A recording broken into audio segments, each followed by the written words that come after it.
네, 이른바 벚꽃 대선이 점쳐지고 있는 가운데 이번 설 연휴는 민심의 향방을 가늠할 풍향계가 될 것으로 보입니다. 네, 정치권은 설 밥상머리 민심이 대선의 초반 판세에 미칠 영향에 촉각을 곤두세우고 있습니다. 박 대통령의 전면적 여론전에 대한 여론의 향배도 주목됩니다. 네. 장성호 건국대 교수, 또 김관욱 계명대 교수 두 분 모셨습니다. 두 분 어서 오십시오. 네, 네, 안녕하세요. 네, 먼저 새해 복 많이 받으십시오. 네, 새해 복 많이 받으세요. 네. 자, 이번 설 밥상머리 민심이 이제 화두가 될 텐데요. 여러 가지 워낙 많은 주제들이 있어서 어떤 것이 올라올까 좀 궁금하게 해지는데요. 먼저 박 대통령 얘기를 좀 해보겠습니다. 박 대통령 그 인터넷 TV 인터뷰 보셨을 겁니다. 네. 그것과 이제 최순실 씨 측이 또 특검 출석하면서 또 많은 말들을 했는데 일단 이걸 두고 설 연휴를 앞두고 두 사람이 특검을 겨냥해서 동시에 여론전을 펼친 거다 이런 해석이 나오고 있는데 일단 특검 이 수사도 그렇고요. 일단 설 민심이 이 두 여론전에 대해서 어떻게 좀 바뀌게 될 것인지 그걸 좀 예상해 볼 수 있을 것 같습니다. 결론만부터 얘기를 하면 네네. 여론전의 효과가 그렇게 크진 않을 것이다. 크지 않다. 근데 일단은 굉장히 공격적인 모습은 나타났어요. 그러니까 맨 처음에 최순실 씨가 아침부터 이제 대국민 호통을 치고 나오면서 네. 그다음에 이제 박 대통령이 인터뷰하고 그 다음 날 또 이경재 변호사가 또 특검의 어떤 뭐 강압 수사 뭐 이런 것을 거론해 나가면서 쭉 뭔가 계획된 듯한 어떤 행동들이 쭈루룩 이어지면서 굉장히 강력한 메시지가 나오고 있는데 문제는 사실은 최순실 씨 같은 경우는 6번이나 출석을 거부하고 나온 겁니다. 그런데 나오자마자 국민들 앞에서 자기가 얘기하고자 하는 것만을 마구 얘기하는 이런 어떤 행태, 이게 국민적 공감대를 얼마나 얻을 수 있는지. 그리고 이제 박 대통령도 인터뷰를 하는데 그것들이 본인이 원하는 어떤 1인 TV와 원하는 내용만 갖고서 인터뷰를 합니다. 그러니까 실질적으로 이제 국민들이 의혹을 갖고 있는 그런 부분에 대해서는 거의 질의가 이루어지지 않는 그런 부분들이 있어요. 그래서 의혹 해명이라든가 이런 부분에서는 사실상 뭔가 해소가 된 부분이 거의 없습니다. 그래서 실질적으로는 굉장히 공격적으로 나선 부분인데 이 부분이 사실은 아주 소수의 어떻게 보면 이제 소수의 친박 집단이라든가 뭐 지지자들을 규합하는 데 목적을 기울인 부분에서는 성취를 했는지는 모르겠지만 오히려 다수의 국민들에게는 오히려 더 여론을 악화시키는 그러니까 부정적 효과를 낸 그런 결과가 아니었나 그렇게 평가를 합니다. 예, 네. 장 교수께서 어떻게 보셨습니까? 대통령 입장에서는 방어권 차원에서 할 수 있다고 봅니다. 기자도 만나고 그리고 인터넷 언론을 통해서 자신의 소회를 밝히는 것을 할 수 있고 물론 공적인 영역인 사법적인 헌재 출석이라든가 그것은 대리인단이 지금 하고 있고 그리고 지금 특검 조사는 앞으로 하겠다고 지금 밝히지 않았습니까? 이런 차원에서 지금 상당히 우려스러운 사태라고 할 수 있는 것은 최초의 프레임이 저는 바뀌는 과정에 있다고 봅니다. 대통령도 정치인이고 오랫동안 정치를 해왔기 때문에 자신의 지지 세력이 있는 것 아니겠습니까? 애초에 촛불이 들고 그리고 최순실의 국정농단이 일어났을 때는 전 국민이 어떻게 이럴 수가 있나. 모든 국민이 저는 100% 깜짝 놀랐을 겁니다. 그래서 이제 촛불이 타오르고 매주 촛불이 정례화되면서 그다음에 어느 정도 이것이 이제 검찰 수사가 진행되면서 촛불이 한쪽에서는 촛불이고 한쪽에는 태극기 물결이 또 나오고 있지 않습니까? 애초에 어떤 국정농단 세력을 단죄하라는 그런 촛불의 민심에서 지금은 프레임이 바뀌어서 보역 갈등 구도로 가는 이런 중간적인 과정에 있기 때문에 대통령이 이것을 부추기는 것은 아니리라고 봅니다. 다만 대통령 입장에서는 과거에 노무현 대통령이 탄핵을 당했을 때 기자간담회도 하고 산행도 하고 그렇게 하지 않았습니까? 그래서 자신의 현재 심경이라든가 그리고 앞으로의 법적인 대응 이런 것을 간접적으로 얘기를 한 경우도 있기 때문에 이런 것을 저는 뭐 자연스러운 방어권 차원에서 봐주고 결국은 결론은 사법당국에서 해야 될 일이라고 봅니다. 네. 박 대통령이 이제 기자회견을 통해서 추가 해명에 나서거나 혹은 또 탄핵 심판 변론에 직접 출석할 수도 있다 이런 전망이 나오고 있는데요. 박 대통령의 다음 수순 어떻게 예상하십니까? 탄핵 심판 변론에 나서는 것이 가장 좋은 거죠. 왜냐하면 지금 상당수의 사실 필요한 증인들이 불출석했어요. 그래서 충분한 어떤 심리가 잘 이루어지지 않고 있기 때문에 가장 당사자인 박 대통령이 출석을 해서 재판관들의 어떤 질의에 응답을 한다면 뭐 국민적인 어떤 의혹 해소뿐만 아니라 탄핵 심판 결정에도 상당히 이제 충실한 결정이 이루어질 수 있는 조건이 되는데 지금까지 대통령 대리인단이 했던 행태를 보면 사실 출석 안 할 가능성이 매우 높고요. 예.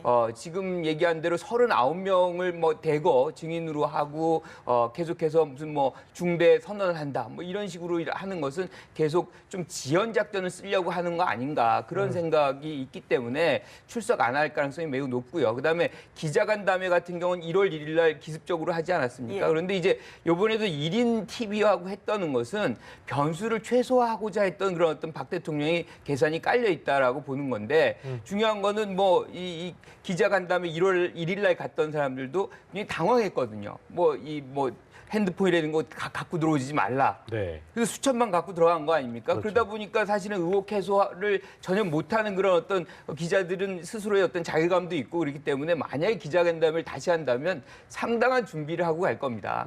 따라서 그런 거를 예상하는 박 대통령으로서는 기자간담회 할 가능성은 적고 네. 만약에 이제 그런 형태를 한다면 엊그제 했던 인터뷰 1인 뭐 TV라든가 본인이 선호하는 어떤 그런 아주 소규모의 뭐 언론인과 하는 그런 행태를 또 반복하지 않을까 뭐 그런 생각입니다. 대통령 입장에서는 헌재 출석은 하지 않을 겁니다.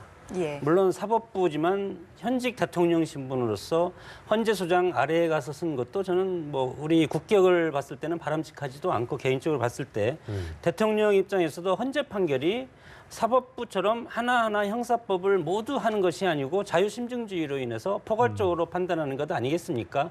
대통령이 중요한 것은 퇴임 이후를 것을 지금 대비해야 된다고 봅니다.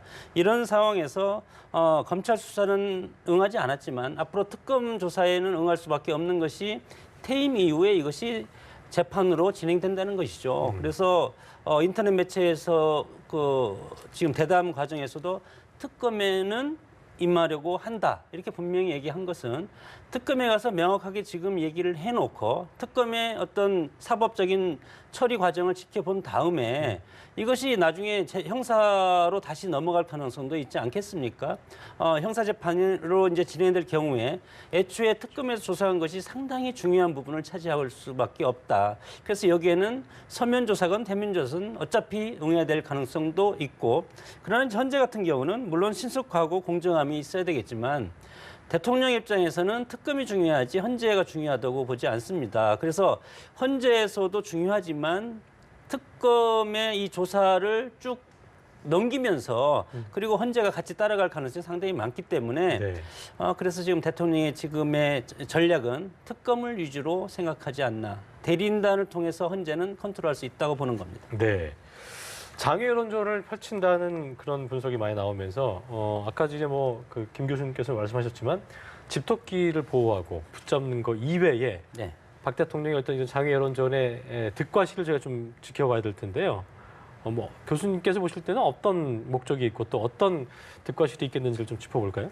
뭐 아까도 제가 말씀드렸지만 방어권 차원이라고 봅니다. 자기 보호 본능도 있고 물론 장기적으로 보면 장기 여론전을 편다는 것은 정치인 박근혜 대통령 네. 이걸 상정하면 우리가 충분히 이해할 수가 있는 것이 정치 지분이 필요합니다.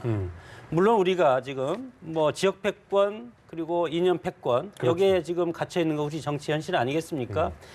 패권이라는 것은 계보인데 과거에 열린우리당이 패족 선언하고 다시 민주당이 제1당으로 부상하고 문재인 대통령이 현재 제1의 대통령 후보 아니겠습니까? 현재까지는. 네. 그것이 패족이 다시 이렇게 부활한 것처럼 한국 정치에 있어서 개파가 완전히 소멸되기는 상당히 어려운 그런 처지가 지금 우리 상황이기 때문에 박근혜 대통령도 이것을 크게 봐서 앞으로 친박이라기보다는 네. 보수층의 원리로서 쭉 남아서 대통령이 끝나고 형사재판은 틀림없이 갈 겁니다. 네. 형사소추가 되면. 그렇게 됐을 때 나중에 자기의 어떤 정치적인 세력이 없으면 사면 같은 것을 하는데 이것이 상당히 불리할 요소로 작용할 수가 있기 때문에 그런 부분들 고려해서 지지 계층도 고려하고 현역 의원도 고려하고 정당도 끝까지 끈을 가지려고 하는 것은 그런 차원에서 하는 전략적인 것을 고려했기 때문에 그렇게 할 수밖에 없다. 알겠습니다. 그렇게 봅니다. 근데 이제 박 대통령의 주요 관심사는 사실 특검보다는 헌재입니다.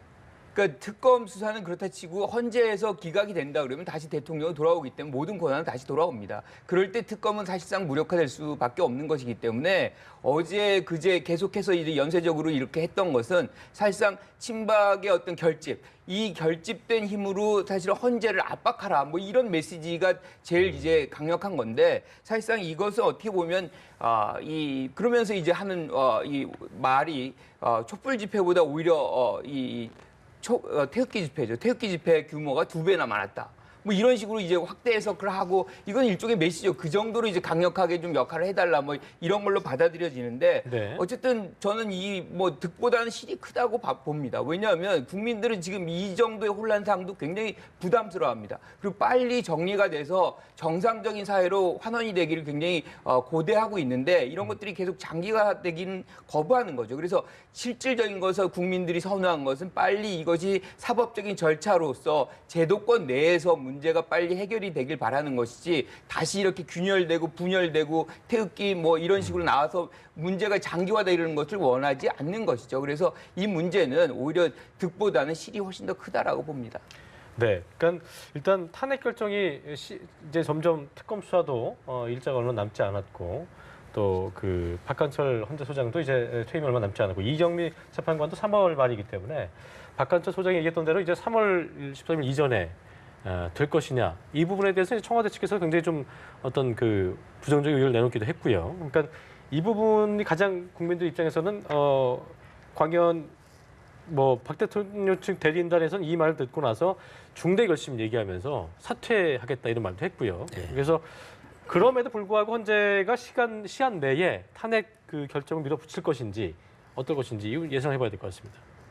상당히 저는 어렵다고 봅니다. 어렵다고 보십니까? 박한철 소장이 3월 13일 이정미 재판관이 퇴임하기 전에 네. 이것을 한다는 것은 헌법재판소장으로서의 판결의 정당성을 우려한 발언이라고 봅니다. 헌재의 어떤 수장으로서 왜냐하면 이 탄핵 심판이 진행되기 위해서는 7명 이상이 있어야 됩니다. 예. 그러나 지금 한 분이 박한철 소장이 퇴임을 하면 한 명이 더 주는 것 아니겠습니까? 이런 상황에서 이정미 재판까지 줄면은 7명이 심리를 진행할 수는 있겠지만 7명 중에서 만약에 한 분이 결격 사유가 있어가지고 결혼이 될 경우에는 헌재 심리 자체가 열릴 수가 없다. 이런 것을 염려하는 것 같고 그렇기 때문에 헌재가 어떤 국가적인 소명 차원이고 헌재가 국가의 어떤 최고의 헌법의 보루 기관 아니겠습니까? 이런 것이 입법부에서 넘어온 이런 헌법 탄핵에 관한 것을 결정해야 될 의무가 있다는 당위성을 얘기한 것이고 다만 여기에서 심판의 공정성에 대해서 대통령 대리인단에서 중대 결심을 하겠다고 한 것은 예. 대리인단이 저는 사퇴할 수 있겠다는 것을 헌재 측에 암묵적으로 얘기한 것 아니겠습니까? 그러면 헌법재판소법 제25조 3항에 보면 변호사 강제주의라는 것이 있습니다. 네. 소추인단과 대리인단이 똑같이 변호인단을 구성해서 구성이 됐을 때 심판이 진행된다는 규정이 있습니다. 한쪽에서 대리인단이 빠져버리면 사퇴를 하면 이 대리인단을 다시 하든지 아니면 국선 변호사인 겁니까? 국선 변호사를 해야 되는데 그런 규정은 없습니다. 국선 변호사를 해야 된다고 하기는 하지만 그러면 이 대통령이 과연 사인, 개인이냐 아니면 국가의 대통령은 무엇으로 보냐 이런 해석도 여러 가지가 있기 때문에 해석이 애매한 것은 가장 보수적으로 해석하는 것이 원칙 아니겠습니까? 근데 이제 이렇게 봤을 때 상당히 재판이 딜레이 될 가능성도 있고 그리고 지금 이제 지난번에 39명 증인 신청해서 6명을 증인을 받아들였지 않습니까? 이분들에 대해서도 증인에 대해서 앞으로 증인을 어떤 조사하는 데 있어서도 네네. 시간이 상당히 걸리기 때문에 물론 뭐 빨리 되면 좋겠지만 시간상으로 조금 여의치 않을 수도 있겠다. 뭐 그걸 넘길 수도 있다고 봅니다. 근데 변호권 아까 말씀하신 대로 사인에 해당되는 겁니다. 사인에 해당해서 사인은 변호권을 이제 보장하는 차원에서 그런 얘기를 한 건데 네. 사실은 대통령은 공인이거든요. 그리고 대통령이 변호인단을 꾸리지 않는다고 해도 걸석으로 결정이 가능합니다. 그래서 이런 부분은 그리고 이제 박한철 소장이 얘기했던 부분은 혼자서의 어떤 어떤 개인 의견이 아니에요. 이게 헌재라는 거는 굉장히 집합적인 의사결정 구조를 갖고 있습니다. 그래서 9명 모두가 같은 의사를 내서 이렇게 이루어지는 것이지 네. 소장이다 그래가지고 내가 며칠까지 언제 한다. 그게 아니라 3월 13일 이전까지는 해야만 한다는 것이 거기에 컨센서스가 있는 것이고 네네. 따라서 헌재 소장이 이번에 1월 31일 날 퇴임을 한다고 해도 이 기조로는 계속 갈 것이다. 그래서 어떤 형태로든 왜냐하면 이게 9명인데 8명 주는 것만으로도 상당히 이제 문제가 있다고 바라보는 거거든요. 네. 따라서 그거보다 더 낮은 숫자로 판결해서는 안 된다는 것이 알겠습니다. 지금 재판관들의 어떤 공통된 생각이기 때문에 예. 그 정도의 일정을 맞출 네네. 것이다라고 평가합니다. 어쨌든 뭐 네, 그런데 이제 그 짧게, 헌재에서 5가지 쟁점으로 추리지 않았습니까? 예를 들어서 이제 블랙리스트만 가지고 하더라도 최근에 이제 오늘도 많이 이제 불려갔는데 블랙리스트에 대해서 대통령이 관여됐나 안 됐냐 지금 밝혀진 게 없지 않습니까? 그러면 이것을 헌재에서 세 번째가 언론에 대한 자유 침해가 있는데 이것을 헌재에서 탄핵이 기각이냐 가결이냐 인용이냐 이것을 밝힐 때 5가지 항목에 대해서 주문을 쫙 읽어야 됩니다. 판결을. 그러면 조사도 안 되고 확실한 것도 밝혀지지 않는데 그냥 이 중에서 한 가지가 됐다고 이것만 하고 나머지는 무혐의다 이렇게 해서 밝힐 수가 있을까? 이 5가지에 대해서 명확하게 헌재에서 네. 위헌 여부에 대해서 밝혀야 되기 때문에 상당히 네. 저는 어렵다는 것이죠. 일단 뭐 시간적으로. 설 연휴 이후에 박근혜 대통령 측에서도 변호인단을 보강한다고 했기 때문에요. 그 예. 상황을 좀 더 저희가 추이를 지켜보겠습니다. 예, 이제 대선 전국 네. 이야기로 좀 넘어가 보도록 하겠습니다. 벚꽃 대선 가능성이 지금 점차 높아지고 있는 가운데 그렇습니다. 좀 설 연휴 밥상머리 민심이 어디로 향할지도 이제 초미의 관심사인데요. 네. 연휴가 좀 끝나면 어떤 지지율의 변화가 좀 있을 거라고 보십니까?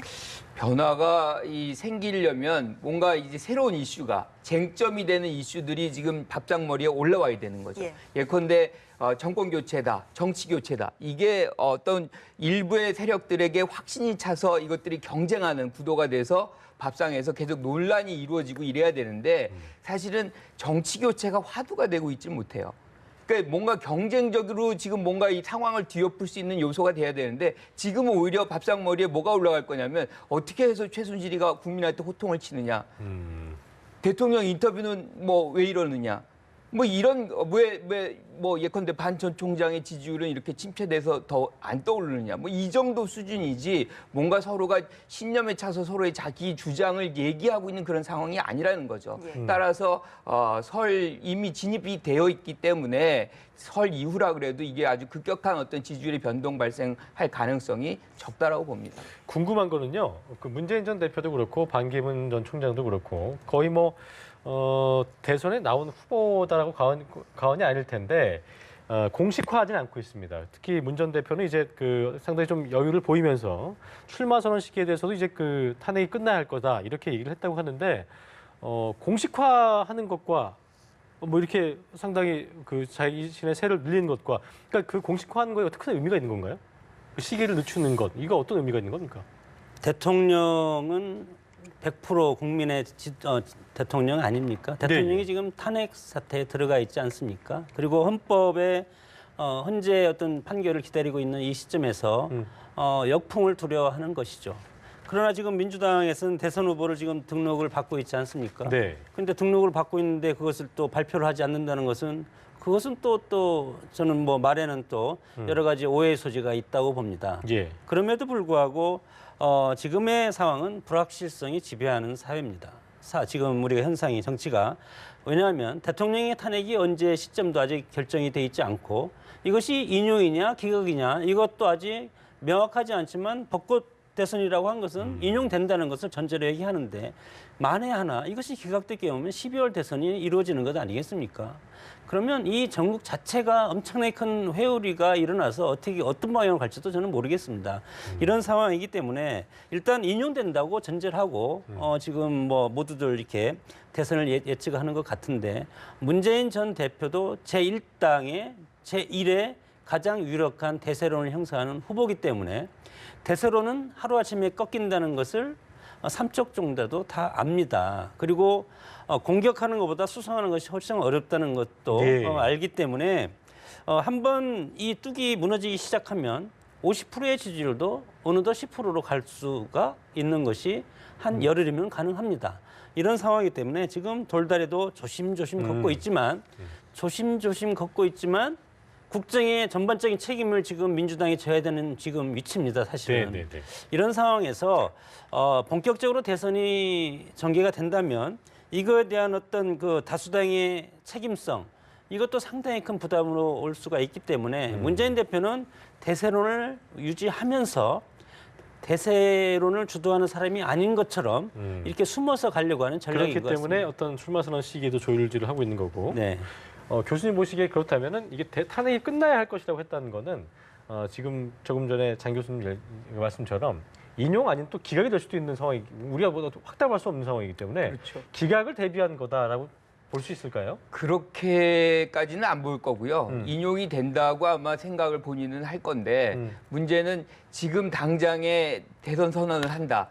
이건 뭐 사실은 뭐 지금 법 절차가 상당히 남았는데 그렇죠. 너무 이제 빠르게 간다는 역풍을 맞을 수가 있는 거거든요. 그리고 좀 더 이제 지금 사실 탑독이기 때문에 좀 신중한 어떤 과정을 거쳐야 될 필요성도 있는 것이고요. 또 한 가지가 뭐냐면 지금 바로가 탄핵 정국입니다. 그리고 또 이제 바로 이제 설 이후가 되면 해야 될 것들이 당내 후보 경선이 이제 진입을 합니다. 예. 그래서 지금의 어떤 상황은 약간의 숨고르기다. 그래서 아마 양산에 내려가서 대선 정국을 이제 구상하는 거는 지금의 어떤 탄핵 정국의 흐름과 또 하나는 뭐 지금 후보 경선에서 어떤 상황에 나갈 것이냐. 특히나 예. 이제 정책도 이제 준비를 해야 되는 것이고 네. 캠프도 구성이 돼야 되는 것이죠. 그리고 상당 부분 이제 친문계로 이제 집중이 돼 있다. 뭐 이런 부분도 있는데 사실은 더 많은 사람들 영입해서 그러한 문제 즉 뭐 좀 영입 문호를 열어내는 거 뭐 이렇게 해서 많은 사람들이 좀 참여할 수 있는 그런 부분도 고려를 할 것이고 그래서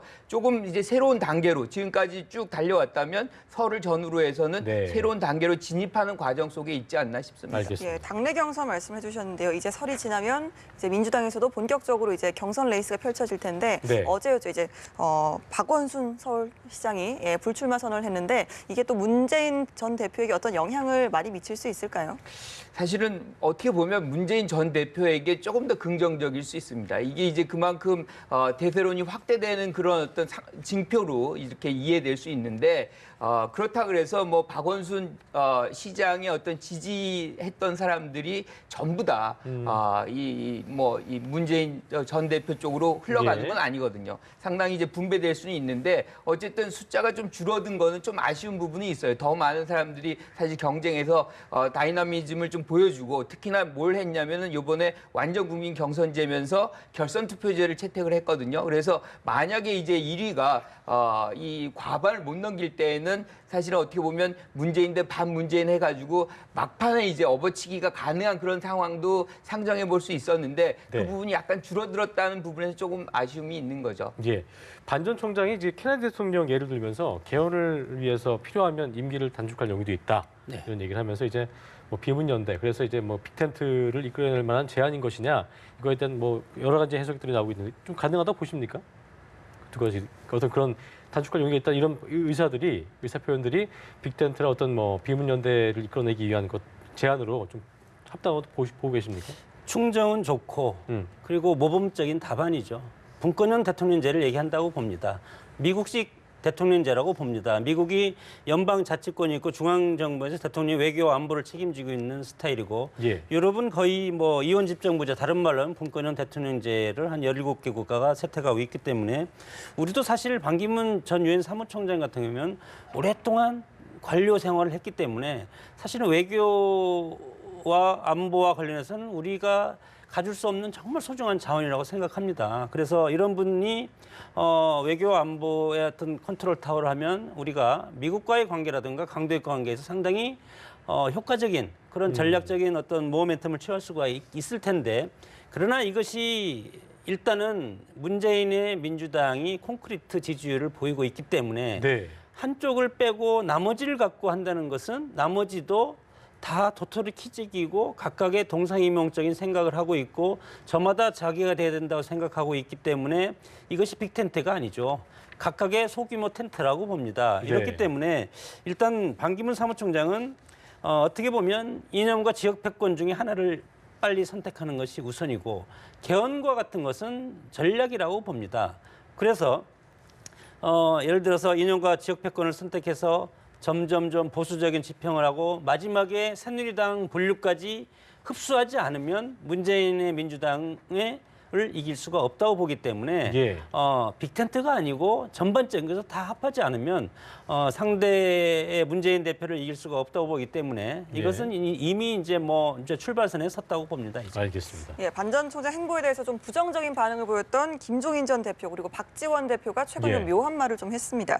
김 전 대표는 이제 좀 감을 잡은 것 같다 이렇게 말하고 박 대표는 셔터는 내렸다가 올라갈 수도 있다 이렇게 여운을 남겼는데요. 네. 어떤 의미로 해석할 수 있을까요? 제가 생각하건데 이건 뭘 당장에 이 두 분이 반 총장하고 뭐 같이 하겠다 뭐 이런 것이 아니고 사실상 반 전 총장은 이 두 분과의 어떤 협력 관계를 만들어내지 않고서는 즉 제3지대에서 뭔가를 협력 관계를 만들어내지 않고서는 이 상황을 뒤엎기가 굉장히 어렵습니다.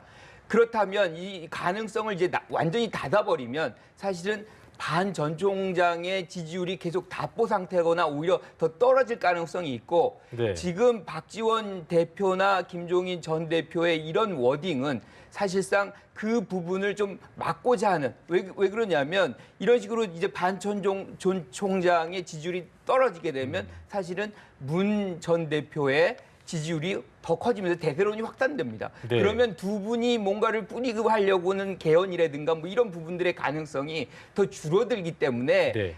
반 전 총장의 어떤 이 승리 가능성을 어느 정도 열어두지 않으면 안 되는 필요성이 이런 워딩을 만들어냈다라고 생각을 하는 것이지 네. 지금 당장에 무슨 조건도 여러 가지가 많은데 그 말 한마디로 뭔가 이 당장의 협력 관계를 만들어낸다. 이거 쉽지가 않은 상황인 거죠. 끝으로 제3지대 연대에 대해서 이게 뭐 개헌을 고려를 하고 있지만 네. 어떤 식의 3지대 그의 연대가 가장 현실 가능성 있고 좀 그 설득력 있겠나 싶으신지 한 말씀 듣고 좀 마무리 짓겠습니다. 예.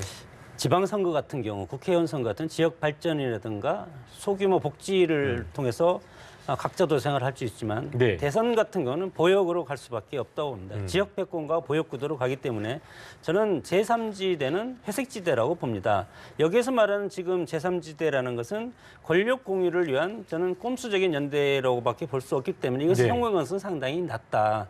그렇기 때문에 반기문 전 사무총장이 이거에 대해서 성공을 하려면 어떤 이념적 지표라든가 지역이라든가 어떤 정당적 배경이라든가 이것을 명확히 설이 지난 다음에 설정을 하고 나서 그것을 시너지 효과로 해서 그 부대 세력을 흡수하는 전략을 취하지 않으면 문재인의 어떤 대세론을 꺾기에는 한계가 있다고 봅니다. 알겠습니다. 예, 장성호 건국대 교수 또 김관옥 계명대 교수와 이야기 나눠봤습니다. 네, 오늘 두 분 말씀 고맙습니다. 고맙습니다.